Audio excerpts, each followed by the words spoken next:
hosting the Evansville Purple Aces here at Mackey Arena. So that means the 2025-26 BoilerBall pregame show. Episode 1 officially begins tonight.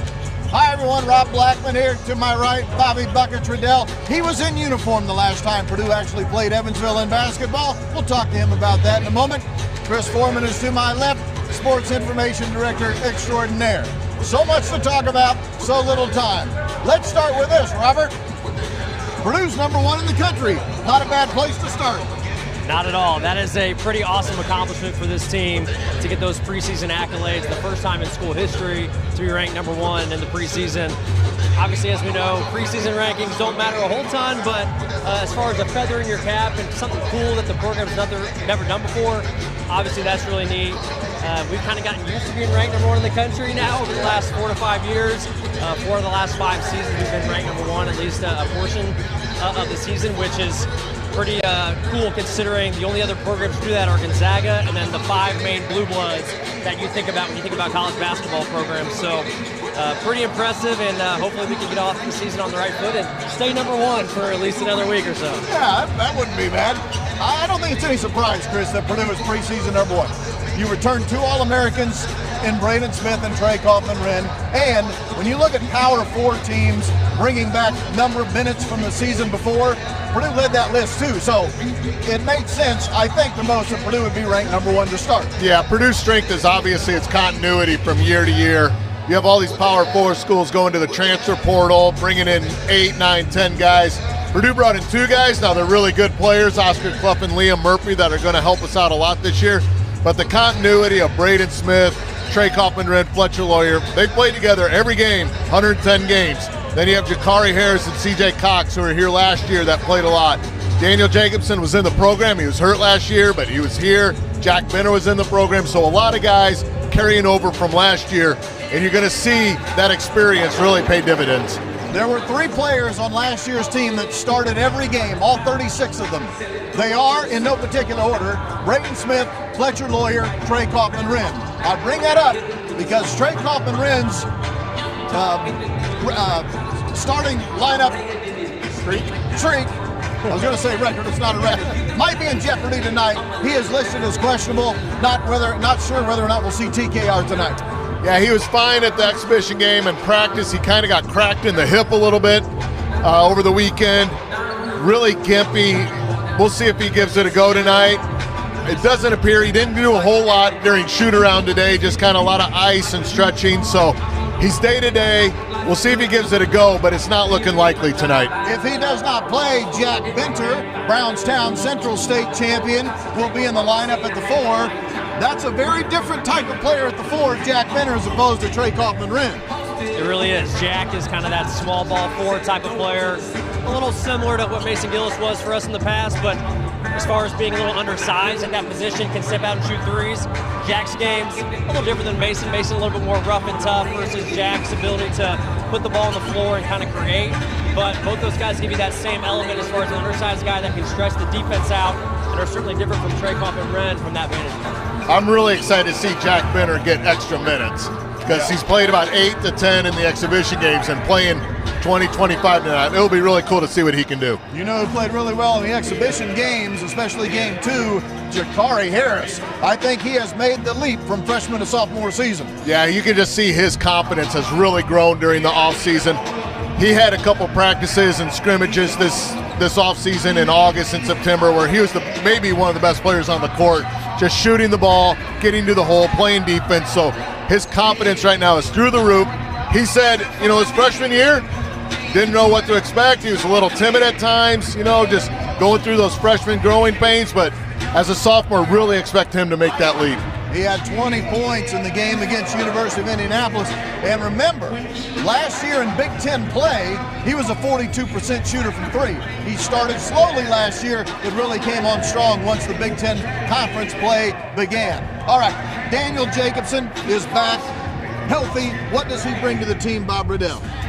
Well, certainly his size is going to be a huge addition. His ability to block shots and protect the rim defensively is going to be something this team really lacked last season.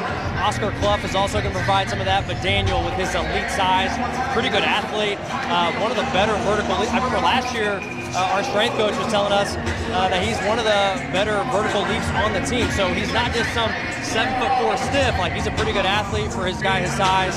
And then on the offensive end, because of that size and athleticism, the ability to go up there and catch lobs at the rim, really stress the back line of the defense, because if you're not even with Daniel Jacobson or behind him, you put yourself at major risk of getting dunked on with a lob. And we obviously got the best point guard in the country, Braden Smith.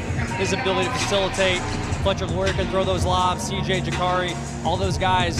You got to be on high alert if Daniel Jacobson's going to the basket. So look for him to provide sort of that rim protection on one end and then attacking the rim on the other. And then we saw him make a three in the exhibition against Kentucky.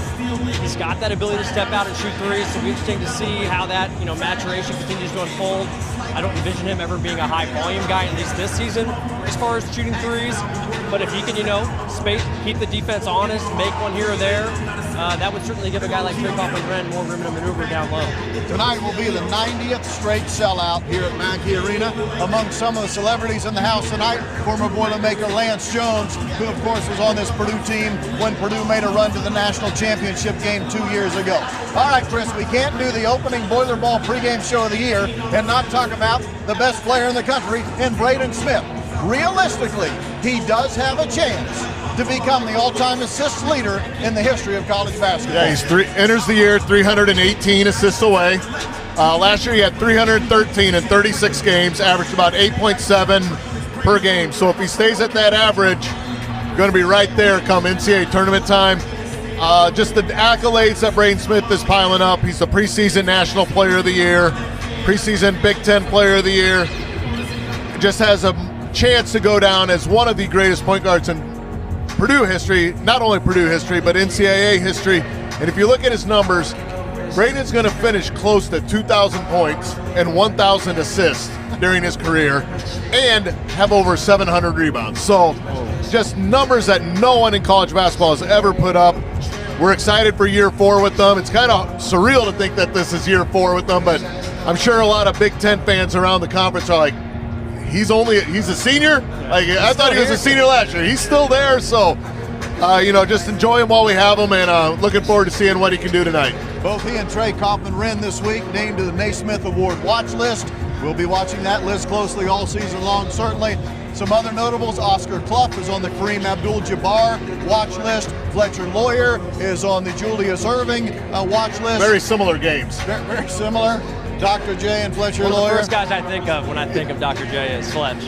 Trey Kaufman-Renn is on the Karl Malone watch list. Who am I missing? Oh, Cousy list for Braden Smith, but he won the Cousy Award last year, so there's no surprise there. The individual accolades to start the season are racking up nicely for the Boilermakers, but of course the goal is to have a great team accomplishment at the end of the season.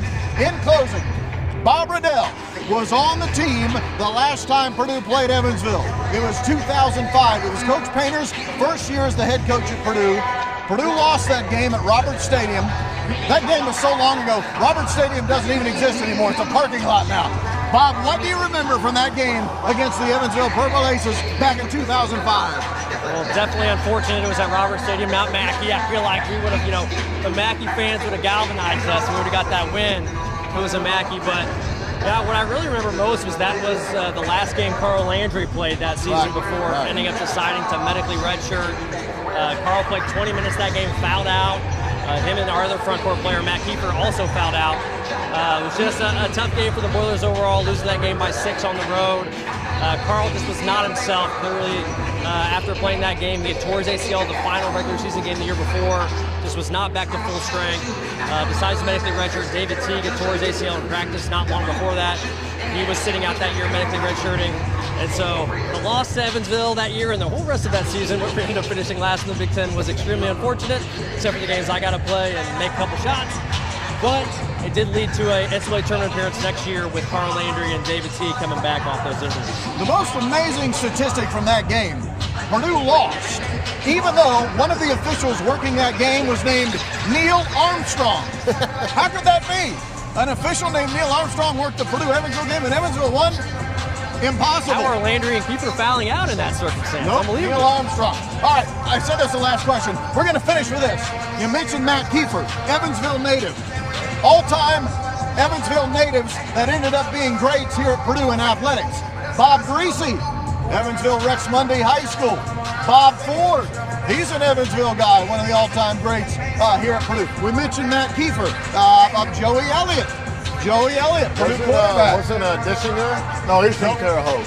Dave Shellhouse was an Evansville guy. Dave Shellhouse, Evansville. So we've had some pretty good Evansville guys end up playing here at Purdue University, and we are thankful for that. Am I missing anyone? Corey Palm, Corey behind the scenes that I get all kind of the big ones. Yeah. We've had some good ones come from Evansville here and end up playing at Purdue. Let's just hope the guys in Evansville's uniforms tonight don't play all that great against Purdue this evening. They're led by Dave Ragland, who's in his 4th season, and a little backstory on him, just because we have a minute. Dave Ragland was a Division II college player to start his college career. His coach, Paul Lusk. Yeah, Paul Lusk was the coach of Dave Ragland way back when. You see, it's all connected.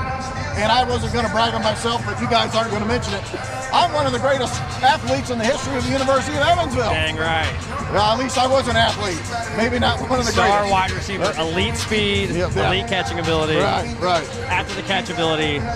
Other than not being able to block, catch, or run, I wasn't that bad, actually. Oh, we got to get some highlight. I need to see a little highlight package of you. Well, when you only what is Evansville football like? Undefeated since what year? 97 when they dropped the program. Undefeated since 97. Bob, you can't have highlights when you only caught 14 balls your entire career. Okay, that's just where it is. For Bob Riddell, for Chris Forman, for Corey Palm and McCarty, who are doing the hard work behind the scenes. Thanks everyone for joining us. We'll have a few more of these for you this year. The BoilerBall pregame show. It all gets started tonight. Purdue and Evansville from Mackey Arena at 6:30 tip-off time. Have a great rest of your week, everyone.